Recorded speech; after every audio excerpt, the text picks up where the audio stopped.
안녕하세요. 실버 막장 사연입니다. 오늘은 정말 가슴 아픈 이야기를 준비했습니다. 유산 상속을 둘러싸고 평생 우애했던 형제들이 원수가 되어버린 이야기인데요. 하지만 이야기의 끝에는 놀라운 반전이 기다리고 있습니다. 우리가 생각했던 것과는 완전히 다른 진실이 숨겨져 있었거든요. 오늘의 주인공은 삼남 중 막내인 김민수 씨 55세입니다. 평생 형들과 우애 좋게 지내왔는데 아버지가 돌아가신 후 상속 문제로 가족이 완전히 갈라져 버렸어요. 과연 이 가족에게 무슨 일이 일어났을까요? 그리고 마지막에 밝혀진 충격적인 진실은 무엇일까요? 눈물 없이는 들을 수 없는 가족의 이야기를 지금 시작합니다. 1막 화목했던 우리 가족. 김민수 씨는 서울 강남구에 사는 삼남 중 막내였습니다. 큰형 민호 씨는 58세로 의사였고 둘째 형 민준 씨는 56세로 회사 임원이었어요. 막내 민수 씨는 중소기업에서 일하는 평범한 직장인이었습니다. 세 형제는 정말 우애가 좋았어요. 명절 때마다 한자리에 모여서 웃고 떠들고 서로의 자녀들도 사촌 간에 친하게 지냈어요. 부모님은 강북구 작은 아파트에서 사시면서 세 아들의 성공을 자랑스러워하셨어요. 아버지는 평생 공무원으로 일하셨고 어머니는 가정주부로 자식들만 바라보며 사셨어요. 우리 세 아들이 이렇게 잘 커져서 정말 고맙다. 너희들만 보면 가슴이 뿌듯해. 아버지는 항상 이렇게 말씀하셨어요. 세 형제도 부모님께 효도하기 위해 매달 용돈을 드리고 건강검진도 챙겨드리고 좋은 곳에 여행도 모시고 다녔어요. 형님들 부모님 연세가 있으시니까 더 자주 안부 여쭤봐야겠어요. 막내 민수 씨가 이렇게 말하면 형들도 고개를 끄덕였어요. 그래, 우리가 더 신경 써야지. 부모님이 건강하실 때 효도해야 해. 이렇게 화목한 가족이었는데 누가 이런 일이 일어날 줄 알았겠어요. 2년 전 아버지가 갑작스럽게 심근경색으로 쓰러지셨어요. 응급실로 급히 이송되었지만 결국 돌아가시고 말았습니다. 장례식장에서 세 형제는 눈물을 흘리며 서로를 위로했어요. 아버지가 갑자기 가셔서 우리가 더 효도할 걸 그랬나봐. 이제 어머니라도 더 잘 모셔야겠어. 우리 세 명이 힘을 합쳐서. 그때만 해도 형제들은 하나였어요. 아무도 몇 개월 후에 벌어질 일을 예상하지 못했습니다. 이마 상속 문제의 시작. 아버지 장례를 치른 지 3개월 후 상속 문제가 시작되었어요. 아버지가 남기신 재산은 강북구 아파트 하나와 예금 5천만 원, 그리고 고향에 있는 작은 땅이 전부였어요. 큰형 민호 씨가 먼저 말을 꺼냈어요. 동생들아, 아버지 상속 문제를 정리해야겠는데 법적으로는 어머니가 반, 우리 세 명이 각각 6분의 1씩 받는 거잖아. 둘째 형 민준 씨도 고개를 끄덕였어요. 맞아. 그런데 어머니 혼자 계시니까 아파트는 어머니 명의로 하고 나머지는 우리가 나눠 갖는 게 어떨까? 처음에는 별 문제 없을 것 같았어요. 그런데 문제는 어머니 돌봄이었어요. 아버지가 돌아가신 후 어머니는 급격히 우울해지셨어요. 혼자 사시기도 힘들어하시고 치매 초기 증상도 보이기 시작했어요. 어머니를 어떻게 모실까? 요양원에 모실 수도 없고. 막내 민수 씨가 고민스럽게 말했어요. 그때 큰형이 말했어요. 내가 의사니까 어머니 건강 상태는 내가 체크할게.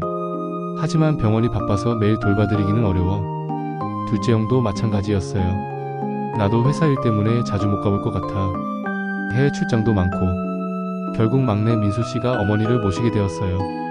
회사가 집에서 가장 가깝기도 했고 형들이 바쁘다고 하니 어쩔 수 없었거든요. 그럼 내가 어머니를 모시고 살게. 대신 형님들이 경제적으로 좀 도와주세요. 형들은 흔쾌히 그러겠다고 했어요. 그때만 해도 모든 게 원만해 보였습니다. 챕터 3 혼자 떠안은 돌봄의 무게. 어머니를 모시고 사는 일은 생각보다 훨씬 힘들었어요.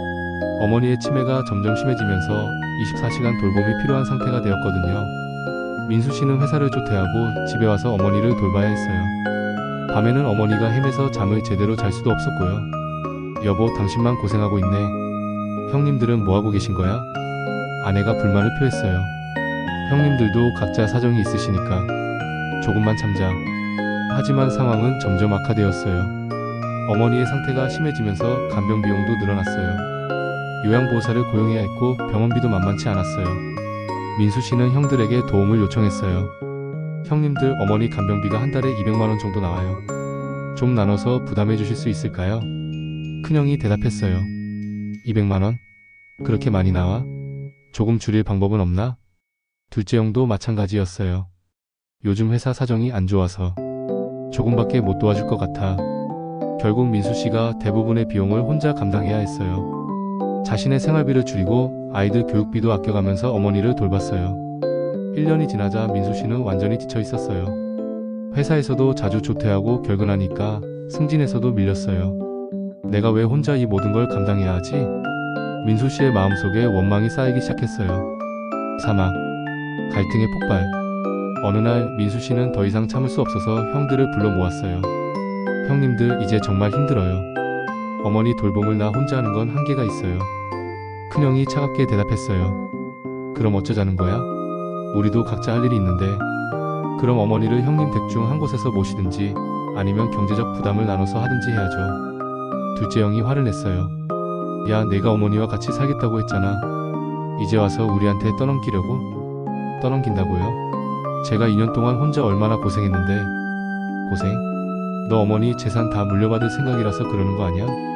큰형의 말에 민수 씨는 깜짝 놀랐어요. 무슨 말씀이세요? 재산이 뭐가 있다고?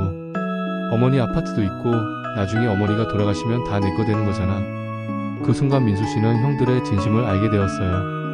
형들은 처음부터 어머니 돌봄을 민수 씨에게 떠맡기고 나중에 상속에서도 배제하려고 했던 거예요. 형님들이 그런 생각을 하고 계셨구나. 저는 정말 어머니를 모시고 싶어서 한 거였는데. 그래, 우리는 바쁘니까 내가 모시는 대신 재산은 내가 가져가라는 거야. 그게 공평한 거 아니야? 민수 씨는 분노가 치밀어 올랐어요. 공평하다고요? 제가 2년 동안 얼마나 희생했는데. 회사에서도 밀리고 가족들도 고생하고. 그건 내가 선택한 거잖아. 우리가 강요한 것도 아니고. 그날 형제들은 큰 다툼을 벌였어요. 서로 상처가 되는 말들을 주고받았고 결국 절교 상태가 되어버렸어요. 오마, 원수가 된 형제들. 그 후로 형제들은 서로 연락도 하지 않았어요. 명절에도 따로 보내고 어머니 병원 일도 민수 씨 혼자 처리했어요. 민수 씨의 아내도 견디기 힘들어했어요. 여보, 이제 정말 한계예요. 아이들 교육비도 부족하고 당신 건강도 안 좋아지고. 조금만 더 참자. 어머니가 얼마나 더 사실지. 하지만 마음속으로는 형들에 대한 원망이 점점 커져갔어요. 평생 우애 좋은 형제라고 생각했는데 결국 돈 앞에서는 남남이구나. 민수 씨는 혼자 중얼거렸어요. 어머니의 상태는 더욱 악화되었어요. 이제는 민수 씨를 알아보지도 못했고 하루 종일 간병인의 도움이 필요했어요. 간병비는 한 달에 300만 원까지 늘어났어요. 민수 씨는 대출까지 받아가며 어머니를 돌봤지만 더 이상 버티기 어려웠어요. 그러던 어느 날 어머니가 갑자기 쓰러지셨어요. 뇌졸중이었어요. 응급실에 이송된 어머니를 보며 민수 씨는 형들에게 연락했어요. 형님들, 어머니가 위급하세요. 병원으로 오세요. 하지만 형들의 반응은 차가웠어요. 그래? 우리는 바빠서 못 갈 것 같은데. 내가 알아서 해. 민수 씨는 혼자서 어머니의 수술 동의서에 서명하고 밤새 병실을 지켰어요. 어머니 정말 미안해요. 제가 더 잘해드릴 걸 그랬어요. 어머니는 의식을 잃은 채로 누워 계셨어요. 육막. 숨겨진 진실의 발견. 어머니가 중환자실에서 일주일을 버티시다가 결국 돌아가셨어요.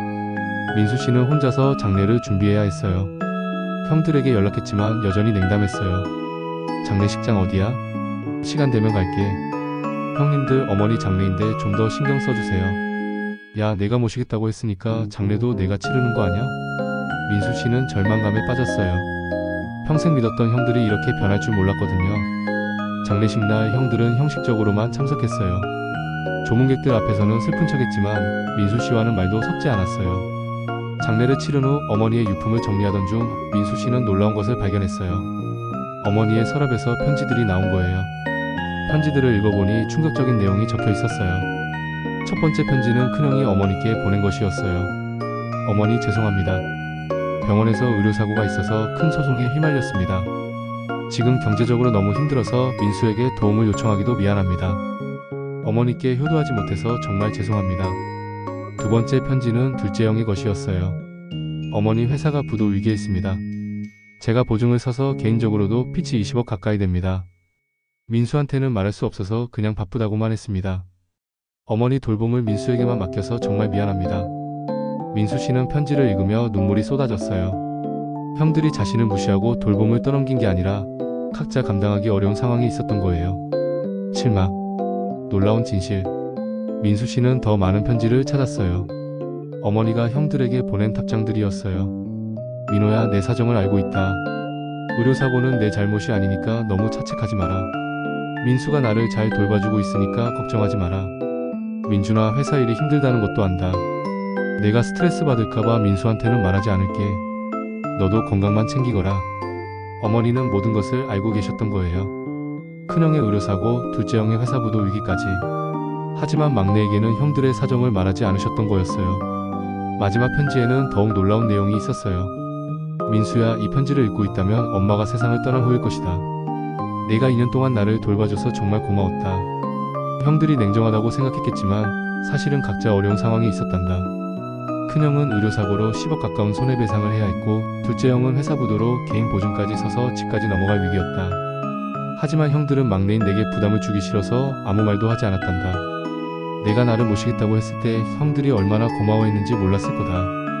매번 내게 전화해서 민수가 힘들어하지 않는지, 도움이 필요하면 언제든 말하라고 했단다. 아파트는 내 명의로 해뒀다.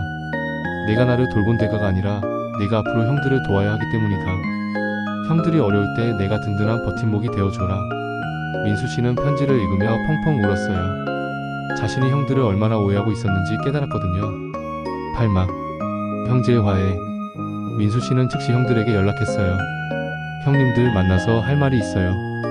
형들은 처음에 거부했지만 민수 씨가 간곡히 부탁해서 만나게 되었어요. 카페에서 만난 형들의 얼굴은 많이 야위어 있었어요.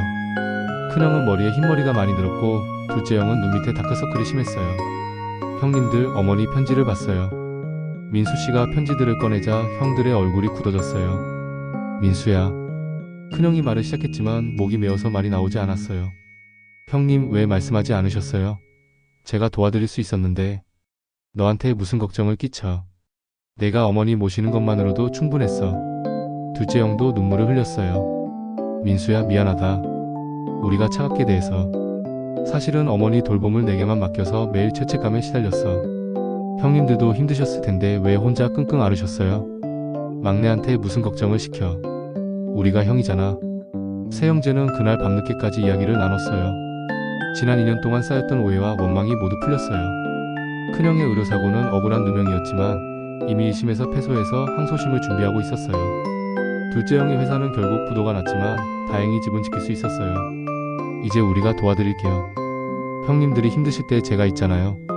어머니의 마지막 편지대로 민수 씨는 형들의 버팀목이 되기로 했어요. 아파트는 형들과 상의해서 팔아서 큰형의 손해배상금에 보태기로 했어요. 민수 씨는 거부했지만 형들이 끝까지 설득했어요. 어머니가 내게 주신 게 아니라 우리 형제를 위해 주신 거야. 이제 우리가 다시 힘을 모아야지. 마무리. 그로부터 1년 후 새형제는 다시 예전처럼 가까워졌어요. 큰형의 항소심은 승소했고 둘째 형도 새로운 사업을 시작했어요. 민수 씨는 형들을 보며 생각했어요. 가족이란 이런 거구나. 힘들 때 서로 의지하고 오해가 있어도 결국 화해하는 거. 어머니의 제사를 지낼 때마다 새형제는 어머니께 감사 인사를 드려요. 어머니, 저희를 다시 하나로 만들어주셔서 감사합니다. 어머니는 돌아가시면서도 새 아들이 서로 사랑하며 살아가기를 바라셨던 거예요. 그리고 그 마음이 결국 형제들에게 전해졌습니다. 지금도 새형제는 매주 한 번씩 만나서 서로의 안부를 묻고 어려운 일이 있으면 함께 해결해요. 돈 때문에 갈라졌던 가족이 결국 사랑으로 다시 뭉쳤어요. 어머니의 마지막 선물이었습니다. 진정한 가족이란 무엇일까요? 오늘 이야기가 여러분께 작은 깨달음을 주었기를 바라며 이번 실버 막장 사연을 마치겠습니다. 가족의 소중함을 다시 한번 생각해보는 시간이 되셨기를 바라요. 다음에도 더 감동적인 이야기로 찾아뵙겠습니다.